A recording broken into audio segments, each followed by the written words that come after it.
মূল কোনো মাঠ নয়, প্র্যাকটিস গ্রাউন্ড। বৃষ্টিতে মাঠের অবস্থা খারাপ হয়েছে, কাদা জমেছে, পানি জমেছে। সেই পাদা যাই ভাই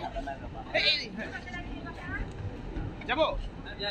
বাংলাদেশ নারী ফুটবল দল ম্যাচের প্রথমার্ধ খেলেছে কিংস এরেনায়, কিন্তু বৃষ্টিতে মাঠে কাদা পানি জমায় শেষ পর্যন্ত ম্যাচের দ্বিতীয়ার্ধ আর এই মাঠে খেলা সম্ভব হচ্ছে না। তাই ম্যাচ নিয়ে যাওয়া হচ্ছে কিংস এরেনার প্র্যাকটিস গ্রাউন্ডে, যেখানে দ্বিতীয়